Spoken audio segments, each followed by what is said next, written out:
jërëjëf defe naa ne ba ma lay wax ne damay bàyyi vraiment mbir mi yoon def ci liggéeyam laata lool dama la waxoon ne mbirum ceeb bi ñuy wax surfacturation bu ñu bàyyee mbir mi kon ne enquête kon ne nañ am surprise maanaam dafa am lu ñuy wër mais malheureusement soo moytul duñ gis dara xam nga loolu moom defe naa ne waxoon naa ko mais pour précision bon je pense que le cas de Mansour Faye quand même yoon décidé gul lim ci war a def parce que Mansour Faye quand même dafa am juridiction spéciale boo xamante ne mooy haute cour de justice moom moo koy àtte donc defe naa ne moom bu waree cette décision bi foofu lay jóge mais nit ñi ñoo ko titré noonu parce que dañu jàpp ne ñu mu bokkaloon même dossier ñooñu tey am nañu lu ñuy wax non-lieu ku ci mel ni Moustapha Ndiaye nekk importateur de riz ak ku ñu naan Rayen Assem propriétaire u restaurant bale Planète Kebab ak Mohamed Dieng bi nag bokkul ak le Mohamed Dieng bu Exibet donc mbir moomu noonu la demee donc pour le cas de Mansour Faye normalement on doit attendre pour voir mais boo bokkee ay nit dossier mu bokk les mêmes faits yu ñu leen di toppee quand même yoon am lu mu décider si ñetti nit ñoo xamante ne lu ñu leen doon jiin lañ la doon jiin ñooñu bu ñu amee non-lieu donc on suppose que ne yow aussi non-lieu ngay am d'autant plus que Mansour Faye gis nga nu dossier bi fonctionné nu dossier bi demee ba bis ñëw ñu libéré ko bañ ko libéré ne ko demal nga toog en attendant nga nekk contrôle judiciaire bu la justice soxlaa na la woo mu nekkoon ay paramètres yoo xamante ne ci ay affaire de joxe caution nit ñi ngi ko doon wax ak yooyu noonu ñeneen ñi am na ñu si jotoon joxe caution ak yooyu maintenant ñi am non-lieu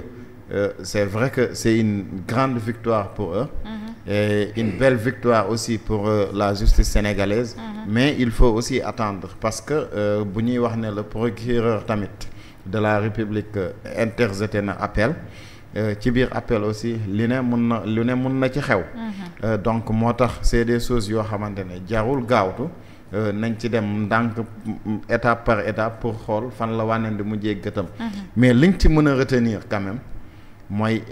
am na loo xamante ne su amee ci dëkk normalement ñi ko yoroon dañ leen war a applaudir xam nga j'ai une fois dit ici que Mansour Faye ci jamonoy Covid-19 ba ñu koy dénk ceeb muy dem di uti ay ceeb moom rek moo fi def ci benn ministre deful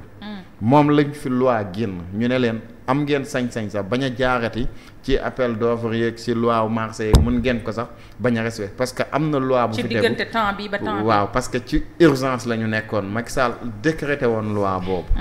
mais moom defu ko moom au moins il a pris la peine quand même bu xool yooyu yëpp respecté loolu lépp tey ku def loolu respecte loolu lépp ba ne tey tax naa sax Sénégal am loo xamante ne tax naa mu gañe ko ci mbir mi et malheureusement gis nañ fi ñu bari ñu mel ni ay Serigne Saliou Gueye waxoon fii xawma kilo ceeb gars yi jëndee nañ ko xawma 125 milliards xam nga lu xam 1 kilo égale 125 000 waaw 1 kilo égale 125 000 nga xamante ne yooyu aussi c'est des choses yoo xamante ne c'est une triste réalité pour le Sénégal parce que des personnes yoo xamante ne nit ñi dañ leen di déglu def leen royukaal ñu nekk porteur de voix aussi tey bu ñu waxee yenn kàddu yi wala ku mel ni Guy Marius Sagna wax yenn kàddu yi ñu dem ba ëllëg ñu gis ne ñoom lu ñu doon wax dafa waroo même amul woon sax cohérence nga xamante ne y a un réel problème boo xamante ne war nañ ko gérer dans ce pays tey man li ma gëm wax naa ko ci sama sortie yu bari mooy dans ce pays képp koo xamante ne alalu askan wi da nga koy luubal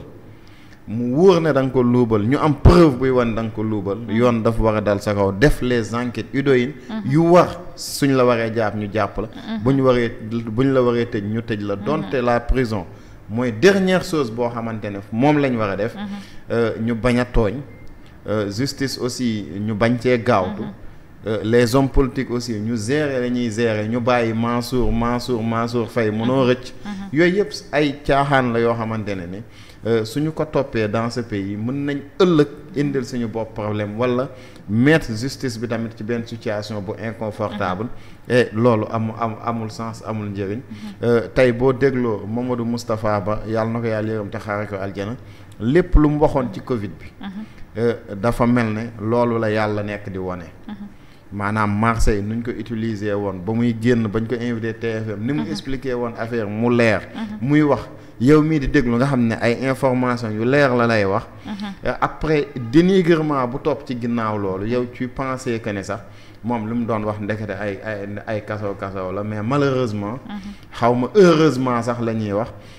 En tout cas yàlla mu ngi leen di wan ne quand même ñoom am na ci loo xamante ne ñu ngi woon ci dëgg. te gis nga dëgg rek moo am solo. jub am solo. waaye leneen lu des yëpp jàpp naa ne ay caaxaan la. maintenant pour le cas de Mansour comme lu ma la wax attendons de voir. haute cour de justice après lan la ñuy décider. mais ñële moom pour le moment am nañ non-lieu. sauf que le procureur interjeté na appel maintenant on verra la suite. procureur jaaxal na ma Ramatoulaye noo ko jàngatee cette histoire de surfacturation Mansour Faye nag wax dëgg yàlla am na ci seen kaw ndam lu bari yoon te surfacturation ceeb bii nii dafa nekkoon lu ko topp te il voulait que les choses soient claires moo taxoon sax bëggul woon cautionner on se rappelle de ça biñ ko woowee bëggul woon cautionner noo ko jàngatee. waaw bon di wax que ni sant yàlla parce que dans une république moom. justice lenn dong la moom mooy que ne mu am une relation de confiance. entre la justice et les citoyens. ça c'est important alors bu ñu gisee en tout cas ci ay jéego donc nit ñi ñuy commencer di naan justice kat mi ngi doxee ni nga xamante ne en tout cas loolu mooy lu war. donc nit ñi dañuy war di sant yàlla déjà mais aussi gën a wax que ni nañu gën a ñoŋal. li nga xamante ne ni moom moo nekk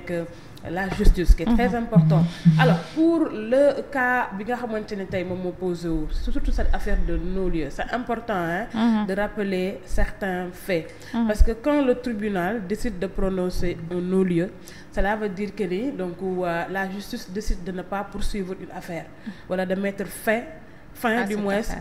à une poursuite. Tout simplement parce que dañuy jàpp ne il n'y a pas suffisamment d'éléments pour condamner une personne bi nga xamante ne ni c'est une personne qui est mise en cause par cette situation. Alors kon lu ñu war a jàpp mooy que ni la procédure elle est éteinte amul poursuite ci li nga xamante ne tey moom la ñu ouvrir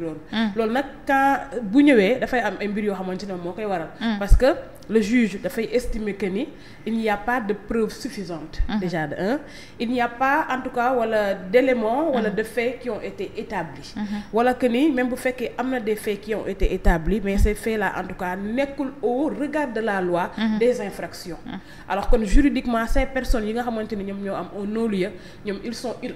innocenté moom mooy que ne yoon toppatu leen ci dara amul procès amul condamnation du ñu am casier judiciaire donc ñoom ils sont blancs comme le neige mën nañu dem vaquer à leur occupation il faut que les Sénégalais comprennent ça parce que il y a trop de manipulation ci li nga xamante ne tey moom moo nekk ces affaires beneen affaire bi également moom mooy que ne pour le cas de Mansour Faye comme ni nga ko waxee aujourd'hui